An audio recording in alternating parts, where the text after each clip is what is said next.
Hey, what's up everybody? It's Coach.D coming at you, and I'm coming back at you with Vision Chronicles.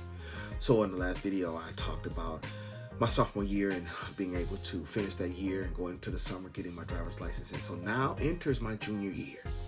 So I talked a little bit about track and field, and keep in mind, we were very good as freshmen, and we were able to run with the varsity team as freshmen.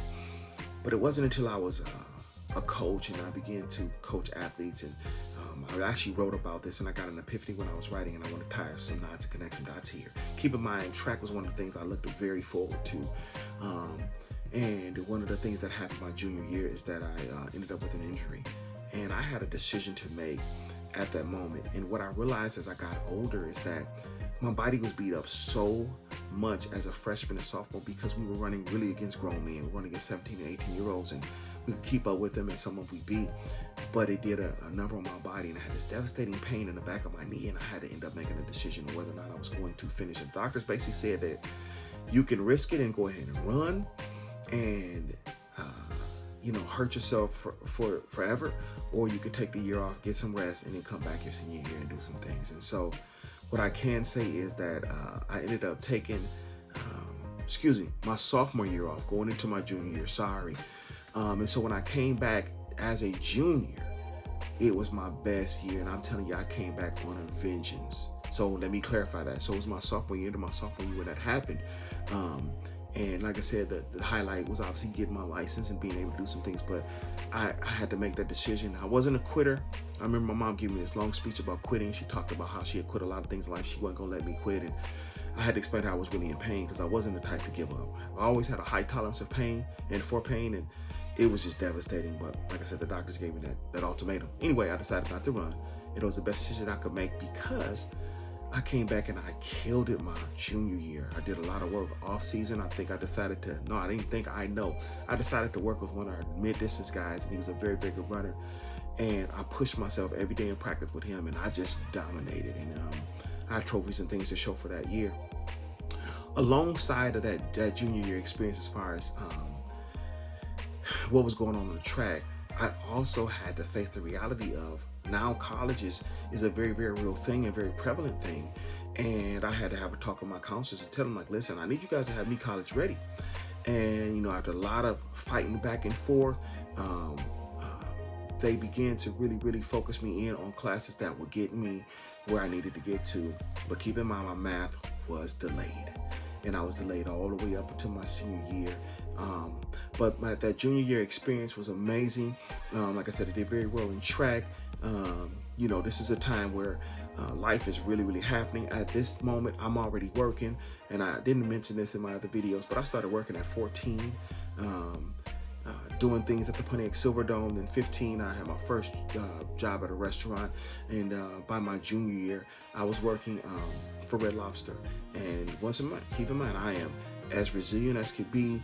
I'm not driving a whole lot because there still was some concerns with my parents about me driving or whatever, but I'm still able to get back and forth to work. I'm making my own money. I'm buying my own clothes. Very, very independent, and really not focusing on the fact that I am vision impaired. I also had to come up and deal with the realities of telling people in my job interviews, like, hey, I do have a visual impairment, but it's not going to stop me.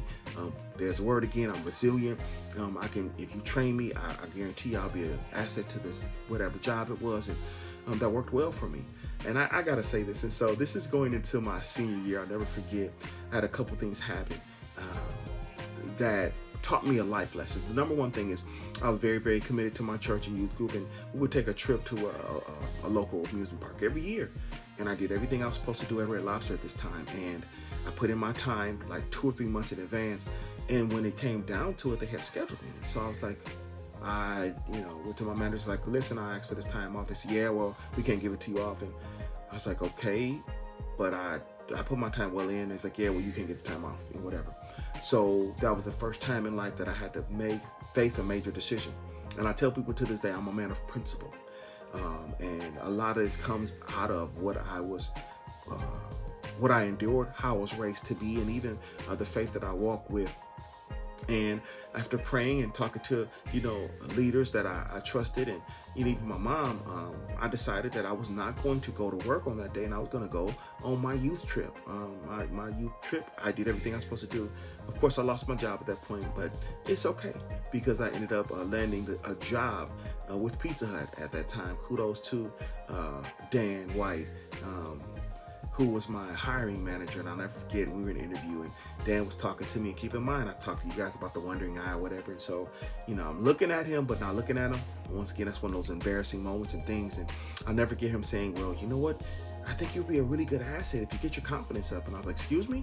He's like, yeah, I just feel like you're not real confident because you're not looking at me as you talk. And I was like, I'm sorry, sir. I'm very confident in who I am, and the reason I'm not looking at you. And then I explained to him about my visual impairment. And when I tell you that I was hired on the spot, and he made sure that everything that I needed from an accommodation perspective was there. Whenever the ink would run dry on the receipts for the pizzas to be made, he would make sure it was changed, and he trained the other managers to do that. I ended up working that job for the next 3 or 4 years. Even through college, I would come home, had keys, worked my way up to like a shift lead position, and I had favor at that job. Dan, wasn't there but a year. I think he left like a year after I hired in. But it was amazing. Probably the best thing that could have happened out of that, devastating decision to go to my youth trip and not stay and work for a job that didn't care about me anyway. So that's my junior year. Like I said, even with that, everything was going on, I did not let it bother me.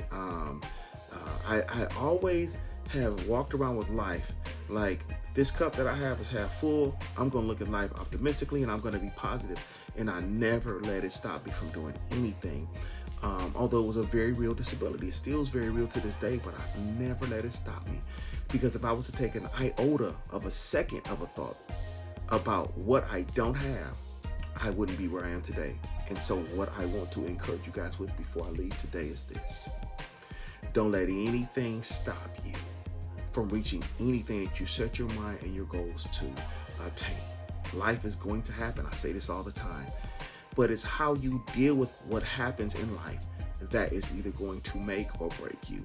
And the best people are made through trial and through test, okay? I tell people all the time that the road to success is always under construction. So be ready for the detours, be ready for the pit holes, be ready for the pitfalls, be ready for all the distractions that will come. But out of that, your success is at the end of it. So stay on the road. Don't quit. Stay on the road. And I guarantee you'll be successful. So that's what I have. So until you guys hear from me again, I want you to remember your lives are very valuable. Much love. God bless you. Peace be the journey. And Vision Chronicles will continue.